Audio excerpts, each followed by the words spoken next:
আমার নতুন পুরনো বন্ধুদের আমার চ্যানেলে স্বাগত, শুভেচ্ছা ও ভালোবাসা।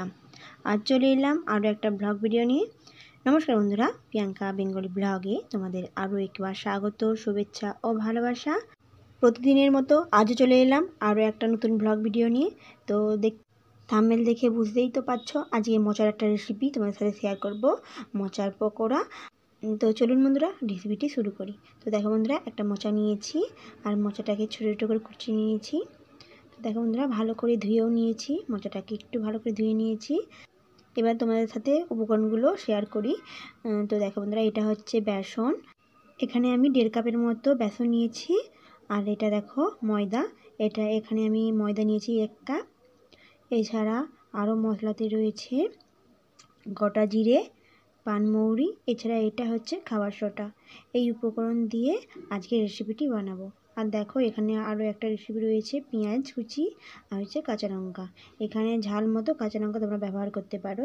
তো দেখো বন্ধুরা, এসব এক এক করে উপকরণগুলো আমি একসঙ্গে মিশিয়ে নিচ্ছি। দেখো মোচাটাকে জলটা ভালো করে ছেঁকে আমি মোচাটাকে দিয়ে দিলাম, সব মোচাগুলো দিয়ে দিলাম। এখানে মোচা খুব বেশি হলে কোনো অসুবিধা নেই, বেসনের পরিমাণটা সমান থাকলেই হবে। তো দেখো বন্ধুরা, মোচাগুলো দিয়ে দিয়েছি। এবার আমি এক এক সব উপকরণগুলো দিয়ে দিচ্ছি। পেঁয়াজ কুচি এবং কাঁচা লঙ্কাগুলো দিয়ে দিলাম, দেওয়া হয়ে গিয়েছে। এবার আমি দিয়ে দিলাম পরিমাণ মতো নুন আর হলুদ গুঁড়ো। তো দেখো বন্ধুরা, হলুদ গুঁড়ো পরিমাণ মতো দিয়ে দিয়েছি।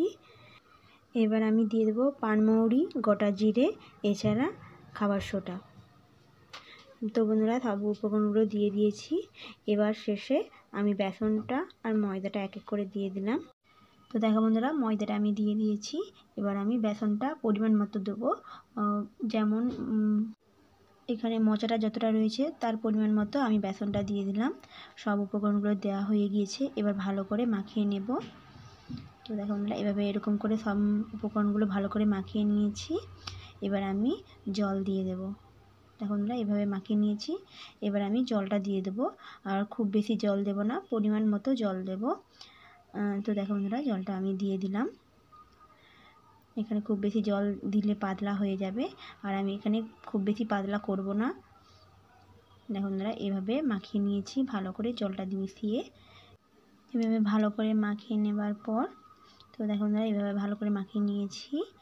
এভাবে এরকমভাবে এবার আমি ভেজে নেব এই উপকরণগুলোকে। তো আমার মোচার পকোড়া রেডি করার জন্য এবার আমাকে ভেজে নিতে হবে। তো দেখো বন্ধুরা, গরম কড়াতে তেল দিয়ে দিয়েছি।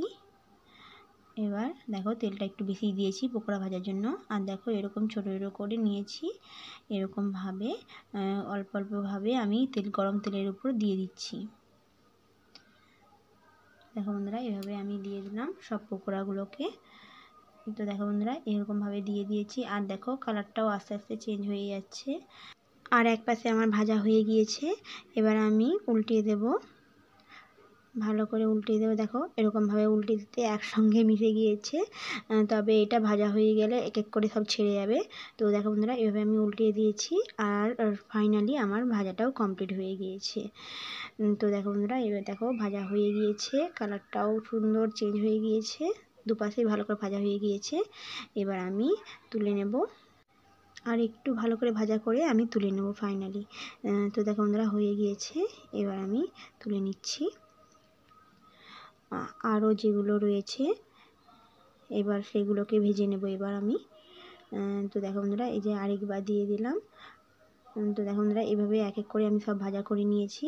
তো ফাইনালি আমার ভাজা কমপ্লিট। বন্ধুরা, আজকের ভিডিওটি তোমাদের কাছে কেমন লাগেছে, আজকের রেসিপিটি তোমরা অবশ্যই কমেন্টে জানিও। আর যদি ভালো লাগে লাইক আর সাবস্ক্রাইব করে আমার সঙ্গে থেকো। ধন্যবাদ বন্ধুরা, এতক্ষণ ভিডিওটি দেখার জন্য অসংখ্য অসংখ্য ধন্যবাদ। আজকের মতো এখানেই, আবার দেখা হবে পরবর্তী একটা ব্লগে। ততক্ষণ আপনারা সুস্থ থাকবেন, সুন্দর থাকবেন। ধন্যবাদ।